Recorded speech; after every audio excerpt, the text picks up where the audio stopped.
beyondapogee. नमस्कार साथीहरू, आज हामी सजिलो बोट एसेम्बल कसरी गर्ने भनी सिक्नेछौँ।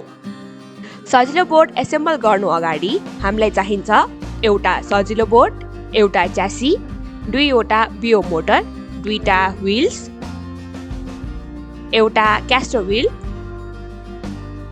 चारवटा नट्स एन्ड बोल्ट्स, चारवटा 10 सेन्टिमिटर जति लामो रेड एन्ड ब्ल्याक वायर, चारवटा जिप टाइज, एउटा ब्लुटुथ मोडुल, एउटा ब्याट्री होल्डर अनि चारवटा ब्याट्रिजहरू।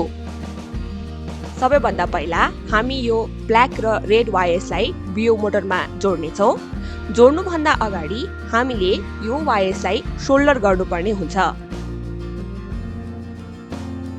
सोल्डरिङले वायर्सको एन्डहरूलाई सेट गराइदिन्छ। यसले वायर्सलाई मोटर्समा जोड्न सजिलो बनाइदिन्छ। अब हामी यी वायर्सहरूलाई बियो मोटरको दुईटा टर्मिनलमा जोड्नेछौँ। एउटा टर्मिनलमा हामी रेड वायर्स जोड्छौँ भने अर्को टर्मिनलमा हामी ब्ल्याक वायर्स जोड्छौँ। ध्यान राख्नुहोस्, यदि तपाईँले लेफ्टमा ब्ल्याक वायर्स जोड्नु भएको छ भने अर्को बियो मोटरमा पनि लेफ्टमै ब्ल्याक वायर्स जोड्नुहोस् अनि राइटमा रेड वायर्स जोड्नु भएको छ भने अर्को बियो मोटरमा पनि सेम नै गर्नुहोस्।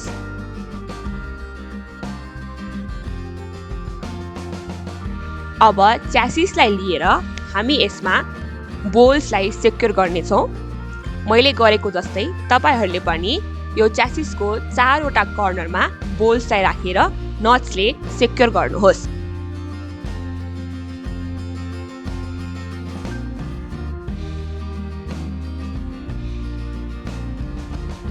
सबै सेक्युर भएपछि तपाईँको च्यासिस यस्तो देखिनेछ। अब बियो मोटर्सलाई हामी हटगन ग्लुको मद्दतले सेट गर्नेछौँ।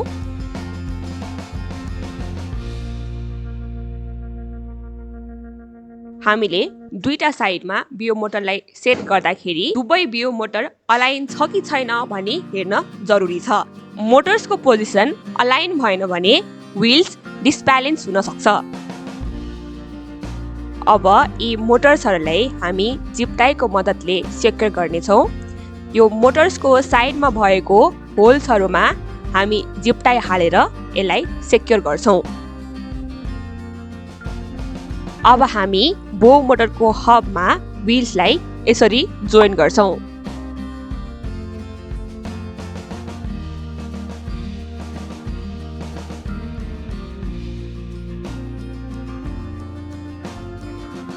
च्यासिसलाई ब्यालेन्स गर्नको निम्ति अब हामी क्यास्टर व्हीलको प्रयोग गर्छौँ। क्यास्टर व्हीललाई हाल्नुभन्दा अगाडि हामीले यो ध्यानमा राख्नुपर्छ कि नर्मल व्हील्स र क्यास्टर व्हीलको हाइट सेम होस्। क्यास्टर व्हीललाई सेम हाइटमा ल्याउनको लागि हामी केही हार्ड पेपरको प्रयोग गर्न सक्छौँ।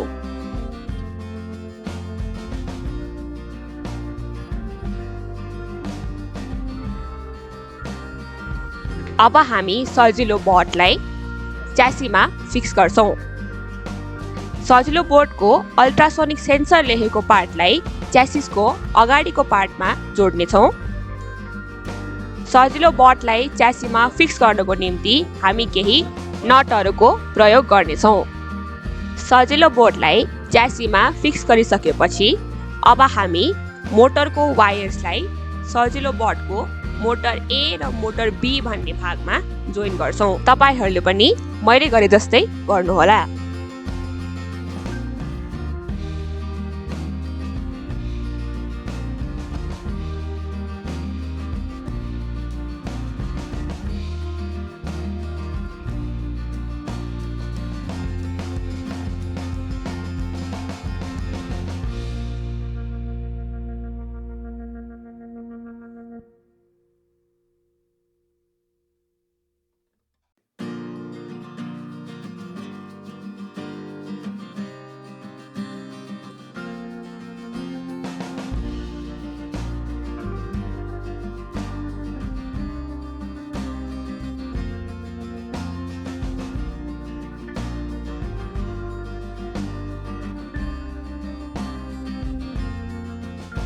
अब हामी सजिलो बोटमा ब्याट्री जोड्नेछौँ।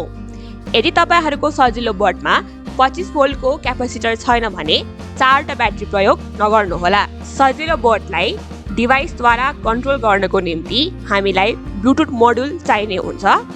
ब्लुटुथ मोडुललाई सजिलो बोटको ब्लुटुथ मोडुल भनेर लेखेको पार्टमा जोइन गर्नुहोस्। याद राख्नुहोस् EN भनेर लेखेको पार्टलाई EN भनेर लेखेको पार्टमै जोइन गर्नुपर्छ। जसरी मैले जोइन गर्दैछु त्यसरी नै जोइन गर्नुहोस्।